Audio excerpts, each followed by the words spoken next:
KKTM government കോളേജിൽ ഒന്നാം വർഷ UG PG കോഴ്സുകളുടെ കോളേജ് തല ഉദ്ഘാടനവും KKTM കോഗ്നിസൻസ് ജേർണൽ പ്രകാശനവും സംഘടിപ്പിച്ചു. പുല്ലൂറ്റ് KKTM ഗവൺമെന്റ് കോളേജിൽ ഒന്നാം വർഷ UG ആൻഡ് PG കോഴ്സുകളുടെ കോളേജ് തല ഉദ്ഘാടനവും KKTM കോഗ്നിസൻസ് എന്ന പിയർ റിവ്യൂഡ് ഗവേഷണ ജേർണലിന്റെ പ്രകാശനവും കായിക യുവജനക്ഷേമ വകുപ്പ് മന്ത്രി OJ ജനീഷ് നിർവഹിച്ചു.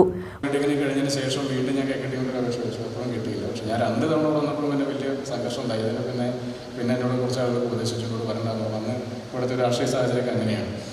അത് കഴിഞ്ഞ് പിന്നീടാണ് ഞാൻ ലോ കോളേജിലേക്ക് പോകുന്നത്. അപ്പോൾ KKTM പഠിക്കാൻ കഴിയാത്തതിൻ്റെ ഒരു നിരാശ, KKTM എന്തെങ്കിലുമൊക്കെ പ്രവർത്തിച്ച് തീർക്കാം എന്നൊരു ആഗ്രഹം കൂടിയുണ്ട്. അതുകൊണ്ടാണ് 1 മണിക്കൂർ സമയം മുഴുവനായിട്ട് നടക്കുന്നത്.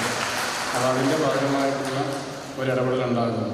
അപ്പോൾ എന്നോട് ഗ്രൗണ്ട് കാണിച്ചു തന്നു, ഇൻഡോർ സ്റ്റേഡിയം കാണിച്ചു തന്നു, പിന്നെ കുറേ ക്ലാസ് മുറികൾ കണ്ടു. അതിലെല്ലാ ക്ലാസ് മുറികളും സത്യം പറഞ്ഞാൽ മുഴുവൻ കണ്ട സമയത്ത് എല്ലാവരും അഭിപ്രായങ്ങളൊക്കെ എടുക്കുമ്പോൾ ഒന്നൊഴികെ ഏതാണ്ട് എല്ലാ കെട്ടിടങ്ങളും ഇടിച്ചു പൊളിച്ച് കളഞ്ഞിട്ട് പുതിയത് പണിയണമെന്നുള്ളതാണ് പൊതുവിലിവിടുത്തെ അവസ്ഥ. എല്ലാം നമുക്ക് എളുപ്പത്തിൽ ഒറ്റയടിക്ക് പ്രായോഗികമല്ല. പക്ഷേ എങ്കിൽ കൂടി ഘട്ടം ഘട്ടമായി നമ്മുടെ ഈ ക്യാമ്പസിന് ഒരു പുതിയ ഉണർവുണ്ടാകുന്ന രീതിയിൽ ഈ നിയോജകമണ്ഡലത്തിൽ തന്നെയുള്ള ഏറ്റവും പ്രധാനപ്പെട്ട കോളേജാണ് കേരള വ്യാസൻ എന്നറിയപ്പെടുന്ന കുഞ്ഞിക്കുട്ടൻ തമ്പുരാൻ്റെ പേരിലുള്ള ഒരു കോളേജാണ്. ആ കോളേജിനെ സംബന്ധിച്ച് ഈ പ്രദേശത്തിനൊരു വൈകാരികമായ ഒരു തലമുണ്ട്, ഒരു അടുപ്പമുണ്ട്. അപ്പോൾ അതുകൊണ്ട് തന്നെ പ്രത്യേകമായ ഒരു പരിഗണന KKTM കോളേജിനെ സംബന്ധിച്ചുണ്ടാകും. പഴയ കാലത്തെ നിർമ്മാണങ്ങളാണ് ഇവിടെ കാണുന്നത് ഭൂരിഭാഗം.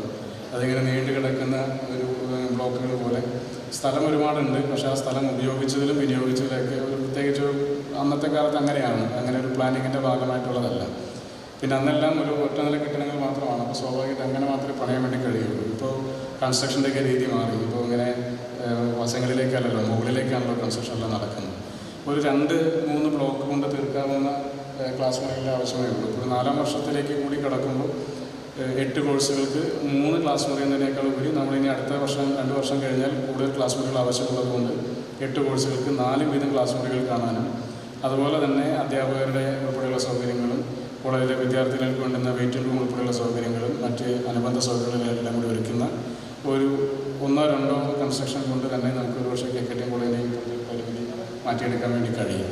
കൊടുങ്ങല്ലൂർ നഗരസഭ ചെയർപേഴ്സൺ ഹണി പീതാംബരൻ അധ്യക്ഷയായ ചടങ്ങിൽ college principal professor doctor Priya P. Menon സ്വാഗതം ആശംസിച്ചു. Ward councillor Chaitanya Biju, vice principal doctor Raghu O, IQAC coordinator doctor Lovely George, FIUGP coordinator Sreerekha P, PTA vice president Saju Sreekumar, PTA secretary doctor Rashmi T, പൂർവ്വ വിദ്യാർത്ഥി സംഘടനാ പ്രതിനിധി റോയ് OV, കോളേജ് യൂണിയൻ പ്രതിനിധികളായ Sinan EK, Sabana Farhath P എന്നിവർ സംസാരിച്ചു. അധ്യാപകർ, ഗവേഷകർ, വിദ്യാർത്ഥികൾ, പൂർവ്വ വിദ്യാർത്ഥികൾ തുടങ്ങി നിരവധി പേർ പരിപാടിയിൽ പങ്കെടുത്തു. ചടങ്ങ് അക്കാദമിക ചർച്ചകൾക്കും ഗവേഷണ പ്രവർത്തനങ്ങളുടെ അവതരണങ്ങൾക്കും വേദിയായതോടെ ശ്രദ്ധേയമായി.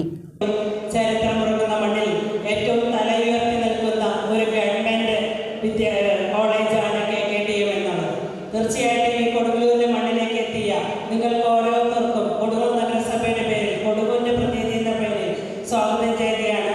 തീർച്ചയായിട്ടും ഇവിടെ കോഴ്സുകളിൽ പഠിച്ച് ഉന്നത വിജയം കരസ്ഥമാക്കിക്കൊണ്ട് നല്ല